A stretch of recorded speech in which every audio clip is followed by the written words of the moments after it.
aula nós iremos falar um pouquinho sobre o aparelho reprodutor feminino. E as estruturas que compõem esse aparelho reprodutor serão os ovários, as trompas de Falópio, o útero, a vagina, a vulva externamente e a célula gamética feminina, o óvulo, que vai ser formado dentro da gônada feminina, que é o ovário. A estrutura que nós estamos vendo agora são os ovários. Na imagem, eu deixei as setas para indicar, então toda mulher ela possui 2 ovários, direito e esquerdo, tá? Nós já tínhamos conversado que o ovário ele é a gônada feminina, então, portanto, é ali onde serão produzidos e maturados os óvulos, né? Vale sempre lembrar o seguinte, a quantidade de óvulos que uma mulher tem, ela já vem pré-determinada ainda na vida uterina. Lembra que para os meninos também, a partir do 3º mês da gestação, a quantidade de espermatozoides já está formada. Só que no caso do homem, ele vem acompanhando o desenvolvimento normalmente, ou seja, conforme o menino vai crescendo, entra na fase da puberdade, os espermatozoides eles irão se desenvolvendo também. No caso feminino, não, tá? Então, a formação da quantidade de óvulo que uma mulher terá a vida toda dela é formada até na gestação, né? A partir do nascimento para esse crescimento, esse desenvolvimento, e ele só volta a acontecer a partir do início da puberdade. Tá? Porque não seria viável que ocorresse a maturação desses óvulos, né? Uma vez que o ovócito ele amadurece, porque ele é chamado de ovócito, né? Até ocorrer o amadurecimento. Ele só é óvulo quando ele for liberado pelo ovário. Então não teria necessidade que esse ovócito ele amadurecesse antes do tempo, uma vez que a mulher ela não teria, ou no caso a menina ainda, ela não teria o desenvolvimento psicológico, emocional e biológico do corpo para uma gestação. E a partir do momento que eu tenho um óvulo e ele ocorre o encontro com o espermatozoide, eu tenho ali caracterizado a fecundação, portanto a reprodução. Né, e os passos da gestação eles irão seguir consequentemente. Então não é interessante que uma menina tenha esse processo já desenvolvido tão nova, né? Então é por isso que a partir do 3º mês para esse amadurecimento, né, e ele só volta a ocorrer na puberdade, quando a mulher já tem todo o sistema biológico, a estrutura do corpo para gerar o bebê todo desenvolvido e o desenvolvimento emocional também, ok?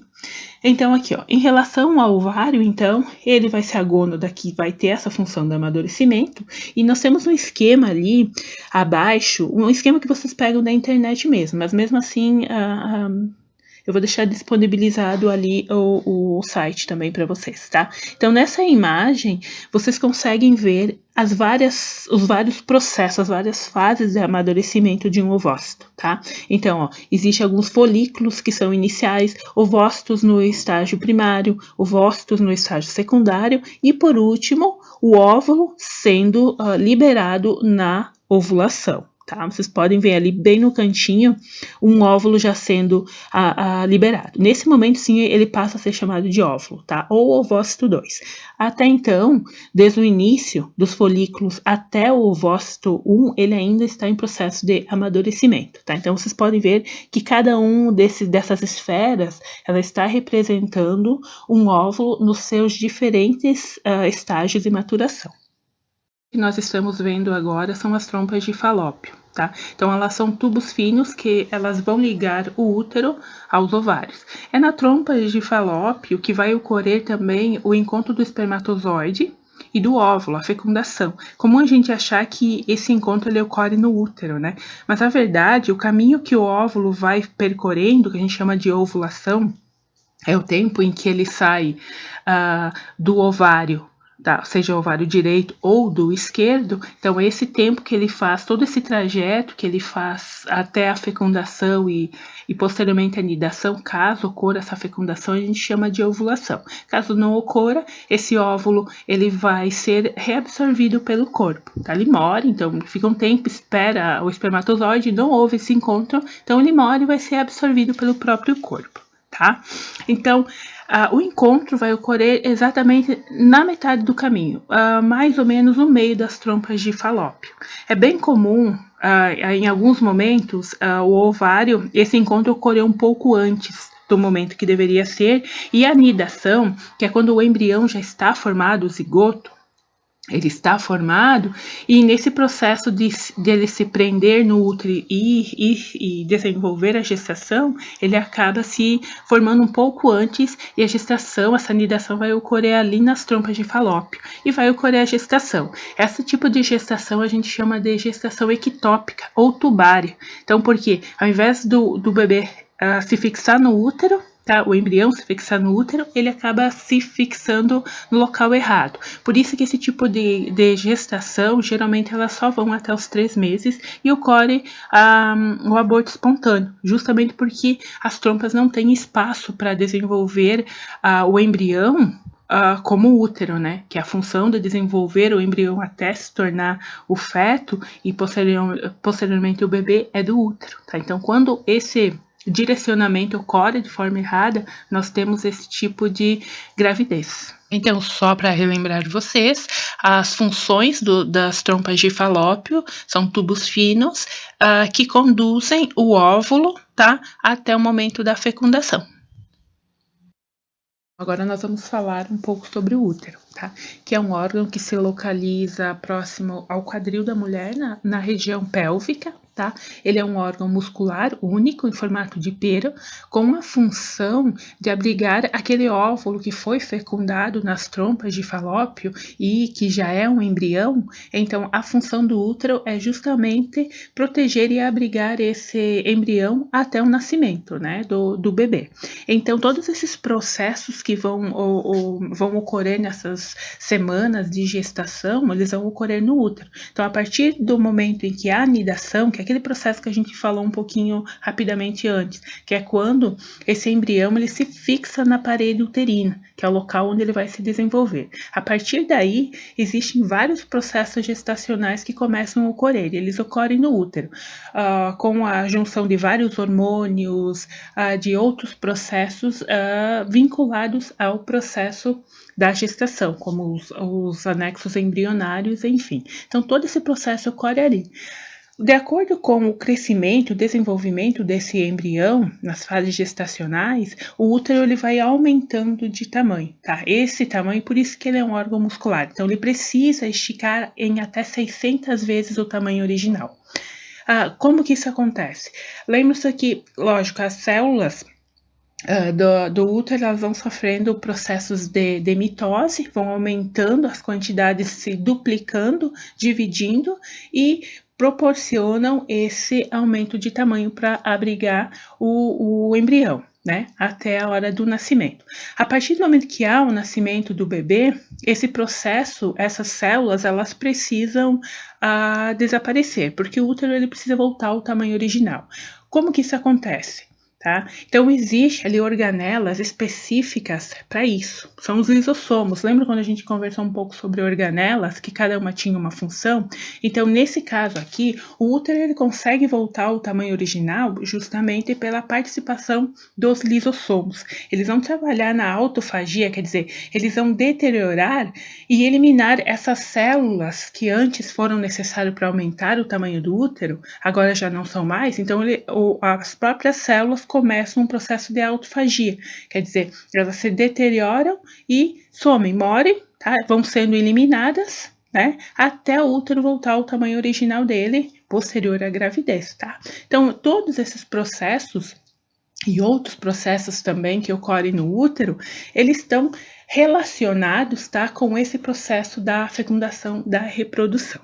Vale lembrar aqui que existem alguns outros processos que não são da gestação, mas estão ligados com a ovulação, que é o caso da endometriose, e da menstruação, tá? Que é outro processo que a gente vai ver, que ele também ocorre no útero. E para mulheres que são sexualmente ativas ou estão na fase da ovulação, vale lembrar que é importante visitar o seu ginecologista periodicamente para observar como está a saúde do útero, né? Porque existem doenças ligadas a esse processo, como é o caso da endometriose, da formação dos miomas, tá? Então, sempre é bom nós visitarmos um especialista para ver como está a saúde do nosso útero. Lembrando aqui que, assim como no caso dos homens, a questão do câncer de próstata, o câncer do colo uterino, ele também é um dos cânceres mais ativos, tá? É um dos cânceres que mais matam no mundo hoje. Então, vale a pena a gente estar sempre visitando especialista para ver como está a saúde do nosso corpo. A próxima estrutura de estudo é a vagina, tá? A vagina externa também é chamada de vulva, é onde se encontram os órgãos externos femininos, os grandes lábios, pequenos lábios, o clitóris, a uretra e a vagina. Os grandes e pequenos lábios, eles são dobras de pele que se encontram justamente para fazer a proteção da entrada da vagina.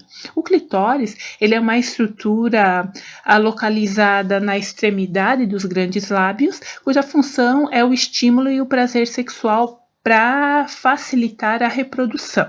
Tá? Então, nós temos também a uretra, que é o canal por onde será eliminado a urina. No caso do aparelho reprodutor masculino, a uretra ela tanto vai servir para a eliminação da urina, como também para a ejaculação. No órgão feminino, então, há uma separação. A uretra é somente para a eliminação da urina e a vagina, sim, ela é a estrutura responsável pela penetração, por levar a ejaculação o espermatozoide até o útero.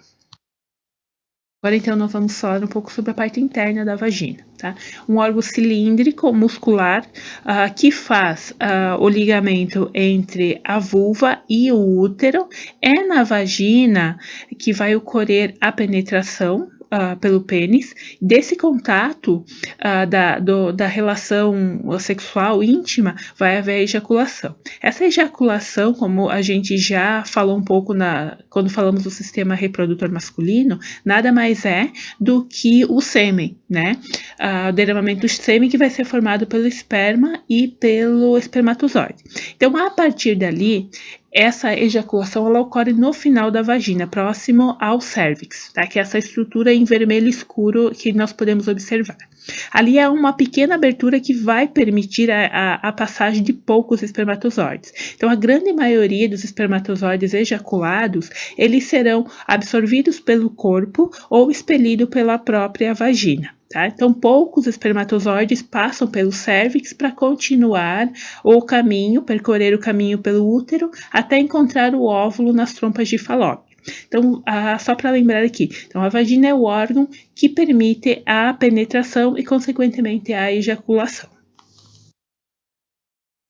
Então, vale salientar que a vagina, por ser um órgão interno, ela pode vir a alojar e desenvolver DSTs, que são doenças sexualmente transmissíveis, que posteriormente podem invadir outros órgãos, como é o caso do útero, e formar, por exemplo, o câncer no colo do útero, que nós sabemos que é causado por um vírus, que é o HPV, que se contrai através da relação sexual sem proteção. Então, assim como o HPV, outras tantas doenças sexualmente transmissíveis podem vir a se desenvolver principalmente no canal vaginal. Por isso, a relação sexual com proteção ainda é um meio mais eficaz, assim como visitar o médico ou o ginecologista periodicamente.